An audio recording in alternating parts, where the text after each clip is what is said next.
എല്ലാവർക്കും കുക്കുത്രിണിയിലേക്ക് ഒരിക്കൽ കൂടി സ്വാഗതം. ഇന്നൊരു കേക്ക് റെസിപ്പിയാണ്. ഗോതമ്പ് പൊടിയും പഴവും ഒക്കെ ചേർത്തിട്ടുള്ളൊരു ചോക്ലേറ്റ് കേക്ക്. മൈദ വെച്ചിട്ട് തയ്യാറാക്കുന്ന കേക്കിൻ്റെ അതേ ടേസ്റ്റ് തന്നെയാണ് ഈ കേക്കിനും. ഗോതമ്പ് പൊടി വെച്ചിട്ട് തയ്യാറാക്കിയിട്ടതാണെന്ന് പറയുകയില്ല. അതുപോലെ തന്നെ മൈദയേക്കാളും കുറച്ചുകൂടെ ഹെൽത്തിയാണ് എപ്പോഴും ഗോതമ്പ് പൊടി. പെട്ടെന്ന് തന്നെ നമുക്കിത് തയ്യാറാക്കി എടുക്കാൻ പറ്റും. അപ്പം നമുക്കിത് ഓവൻ ഉപയോഗിച്ചിട്ടും ഓവൻ ഉപയോഗിക്കാതെയും ചെയ്യാം. ഞാൻ ഈ വീഡിയോയിൽ കാണിച്ചിരിക്കുന്നത് ഓവൻ ഉപയോഗിച്ചിട്ട് തയ്യാറാക്കുന്ന രീതിയാണ്. ഓവൻ ഉപയോഗിക്കാതെ കേക്ക് തയ്യാറാക്കുന്ന രീതി ഇതിന് മുമ്പ് പല വീഡിയോസിലായിട്ട് അപ്ലോഡ് ചെയ്തിട്ടുണ്ട്. അപ്പം ഞാൻ അതിൻ്റെ ലിങ്ക് ഡിസ്ക്രിപ്ഷൻ ബോക്സിൽ കൊടുത്തേക്കാം. താല്പര്യമുള്ളവരൊന്ന് കണ്ടു നോക്കൂ കേട്ടോ. നമുക്കത് വേഗം തന്നെ റെസിപ്പിയിലേക്ക് കിടക്കാം. 1 കപ്പ് ഗോതമ്പ് പൊടിയാണ് ഞാൻ ഈ കേക്കിന് വേണ്ടിയിട്ട് എടുത്തിട്ടുള്ളത്. അപ്പോൾ എൻ്റെ 1 കപ്പ് എന്ന് പറയുന്നത് 240 ml ആണ്. ചോക്ലേറ്റ് കേക്ക് ആയതുകൊണ്ട് തന്നെ നമുക്കിതിലേക്ക് ഇനി 3 ടേബിൾ സ്പൂണോളം കൊക്കോ പൗഡറും കൂടെ ചേർത്ത് കൊടുക്കാം. അൺസ്വീറ്റൻഡ് കൊക്കോ പൗഡറാണ് എടുത്തിരിക്കുന്നത്.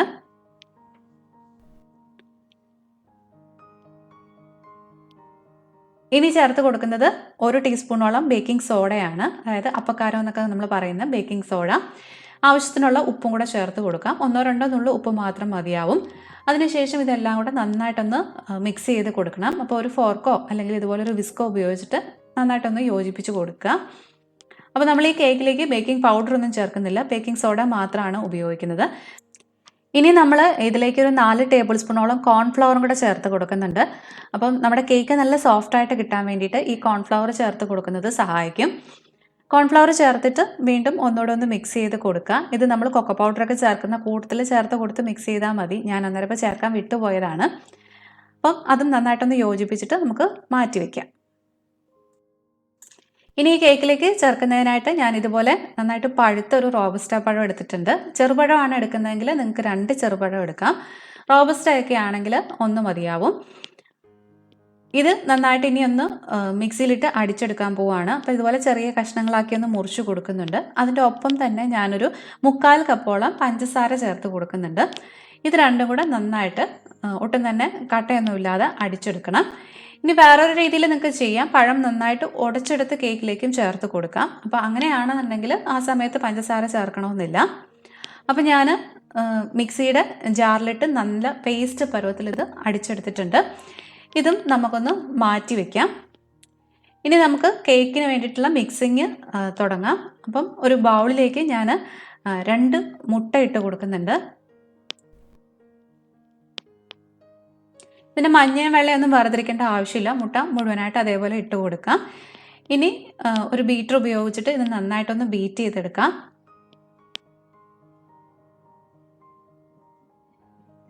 ഈ മുട്ടയൊക്കെ നന്നായിട്ടൊന്ന് പതഞ്ഞ് വരണം.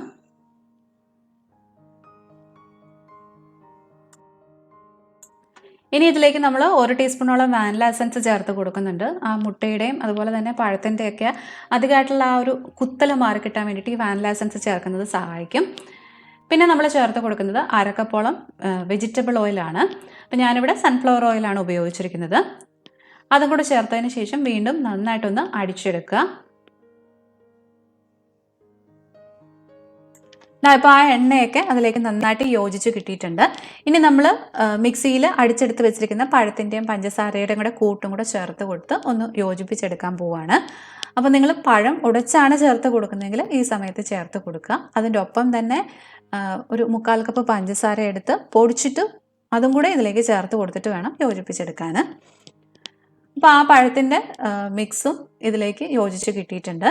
ഇനി നമുക്ക് ചേർത്ത് കൊടുക്കേണ്ടത് നേരത്തെ നമ്മൾ മിക്സ് ചെയ്ത് വെച്ചിരിക്കുന്ന ഡ്രൈ ഇൻഗ്രീഡിയൻസ് ഉണ്ടല്ലോ, അതായത് ഗോതമ്പ് പൊടി, കൊക്കോ പൗഡർ, കോൺഫ്ലവർ, ഉപ്പ്, ബേക്കിംഗ് സോഡ, ഇതിൻ്റെ മിക്സാണ്.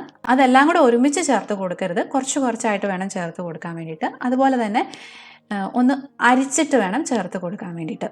അപ്പോൾ അരിച്ചു കൊടുക്കുമ്പം നന്നായിട്ട് ആ കൂട്ടെല്ലാം ഒന്ന് മിക്സായി കിട്ടുകയും ചെയ്യും. ഒപ്പം ഒട്ടും തന്നെ തരികളൊന്നുമില്ലാതെ നമുക്ക് ബാറ്റർ തയ്യാറാക്കിയെടുക്കാനും പറ്റും.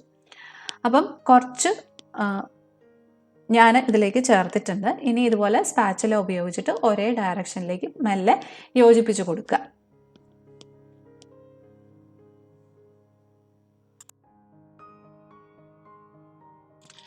ഇപ്പം അത് നന്നായിട്ട് യോജിച്ച് കിട്ടിയിട്ടുണ്ട്. ഇനി നമുക്ക് കുറച്ചുകൂടെ ആ പൊടിയുടെ കൂട്ട് ഇതിലേക്ക് അരിച്ച് ചേർത്ത് കൊടുക്കാം. എന്നിട്ട് വീണ്ടും ഇതേ പ്രോസസ്സ് റിപ്പീറ്റ് ചെയ്യുക. നന്നായിട്ട് ഒരേ സൈഡിലേക്ക് മെല്ലെ ഇളക്കി യോജിപ്പിക്കുക. അങ്ങനെ നമുക്ക് ആ ഗോതമ്പ് പൊടിയുടെ കൂട്ട് മുഴുവനായിട്ട് ഇതിലേക്ക് പലതവണയായിട്ട് ചേർത്ത് കൊടുത്ത് മിക്സ് ചെയ്തെടുക്കാം. അങ്ങനെ നമ്മുടെ കേക്ക് ബാറ്റർ ഇവിടെ റെഡി ആയിട്ടുണ്ട്. ഇതാണ് നമ്മുടെ കേക്ക് ബാറ്ററിന് വേണ്ടുന്ന ആ ഒരു കൺസിസ്റ്റൻസി. ഇതിനേക്കാളും കുറച്ചുകൂടെ കട്ടിയായിട്ടാണ് തോന്നുന്നതെങ്കിൽ ഒരല്പം പാൽ ഇതിലേക്ക് ചേർത്ത് കൊടുക്കാം. സാധാരണ റൂം ടെമ്പറേച്ചറിലുള്ള പാല് വേണം ചേർത്ത് കൊടുക്കാൻ വേണ്ടിയിട്ട്. ഒരുപാട് ചൂടുള്ളതോ അതുപോലെ തന്നെ ഒത്തിരി തണുത്തതായിട്ടുള്ള പാല് ചേർത്ത് കൊടുക്കരുത്. ഇനി നമുക്ക് കേക്ക് ടിന്നിലേക്ക് ഇത് മാറ്റി കൊടുക്കാം. അപ്പം ഞാനിവിടെ നേരത്തെ തന്നെ കേക്ക് ടിന്ന് റെഡിയാക്കി വെച്ചിട്ടുണ്ട്. ഒരല്പം എണ്ണയൊക്കെ തടവിയിട്ട് ബട്ടർ പേപ്പർ ഒന്ന് സ്പ്രെഡ് ചെയ്ത് കൊടുത്തതാണ്. അപ്പോൾ ഈ കേക്ക് ടിന്നിൻ്റെ സൈസ് ഞാൻ താഴെ ഡിസ്ക്രിപ്ഷൻ ബോക്സിൽ കൊടുത്തേക്കാം. അപ്പം മാവിൻ്റെ പരുവം നിങ്ങൾക്ക് ഒന്നുകൂടെ ക്ലിയർ ആയിട്ടുണ്ടാവും ഈ ഒരു സമയത്ത്. തീർത്തും റണ്ണിങ് കൺസിസ്റ്റൻസി അല്ല, അതിനേക്കാൾ ഒരു അല്പം കൂടെ തിക്നെസ് ഉണ്ട്. അപ്പോൾ ഞാൻ മാവൊക്കെ ഇതിലേക്ക് ചേർത്ത് കൊടുത്തിട്ടുണ്ട്. ഇനി ഇത് 1-2 തവണ നന്നായിട്ടൊന്ന് ടാപ്പ് ചെയ്ത് കൊടുക്കുക ഇതുപോലെ. അതിനകത്ത് എന്തെങ്കിലും എയർ ബബിൾസ് ഒക്കെ ഉണ്ടെങ്കിൽ അത് പോകാൻ വേണ്ടിയിട്ടാണ് നമ്മളിത് ചെയ്യുന്നത്. ഇനി നമുക്കിത് ഓവനിലേക്ക് വെച്ച് കൊടുത്ത് ബേക്ക് ചെയ്യണം. അപ്പം 180 ഡിഗ്രിയിൽ 10 മിനിറ്റ് ഞാൻ ഓവൻ പ്രീഹീറ്റ് ചെയ്തിട്ടുണ്ടായിരുന്നു. ആ ഓവനിലേക്ക് ഇത് വെച്ച് കൊടുക്കുകയാണ്. ഒരു 30 മുതൽ 40 മിനിറ്റ് വരെയാണ് നമുക്കിത് ബേക്ക് ചെയ്തെടുക്കേണ്ടത്.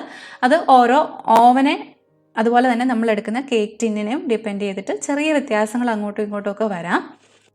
ഓവനില്ലാതെ ബേക്ക് ചെയ്യുന്ന രീതിയുടെ ലിങ്ക് ഞാൻ താഴെ ഡിസ്ക്രിപ്ഷൻ ബോക്സിൽ കൊടുത്തിട്ടുണ്ട്. താല്പര്യമുള്ളവരൊന്ന് ചെക്ക് ചെയ്തോളൂ കേട്ടോ. അങ്ങനെ നമ്മുടെ കേക്ക് ഇവിടെ റെഡി ആയിട്ടുണ്ട്. എനിക്ക് 180 ഡിഗ്രിയിൽ 40 മിനിറ്റ് ആണ് എടുത്തിരിക്കുന്നത്. അപ്പോൾ ഒരു 20 മിനിറ്റ് ആകുമ്പോഴേ ഒന്ന് നോക്കി തുടങ്ങുക. ഒരു ടൂത്ത് പിക്ക് വെച്ച് ഇൻസേർട്ട് ചെയ്ത് കഴിഞ്ഞാൽ ക്ലീൻ ആയിട്ടാണ് വരുന്നതെങ്കിൽ നമ്മുടെ കേക്ക് ബേക്കായി എന്നാണ് അർത്ഥം. അപ്പം ഓവനിൽ നിന്ന് പുറത്തേക്ക് എടുത്ത് വെച്ചതിന് ശേഷം നന്നായിട്ട് തണുത്തിട്ട് വേണം നമ്മൾ കട്ട് ചെയ്യാൻ വേണ്ടിയിട്ട്. ഇപ്പോൾ ഈ കേക്ക് നന്നായിട്ട് തണുത്തിട്ടുണ്ട്, കണ്ടോ, നല്ല പെർഫെക്റ്റ് ആയിട്ട് തന്നെ വന്നിട്ടുണ്ട്. അപ്പം നമുക്കൊന്ന് കട്ട് ചെയ്തും കൂടെ നോക്കാം.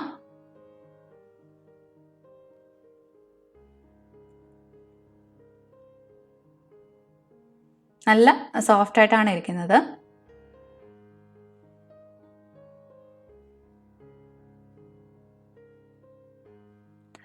മൈദ വെച്ചിട്ട് തയ്യാറാക്കുന്ന അതേ ടെക്സ്ചറിൽ തന്നെ കിട്ടിയിട്ടുണ്ട്, അതേ ടേസ്റ്റുമാണ്, നല്ല സോഫ്റ്റ്നെസ്സും ഉണ്ട്.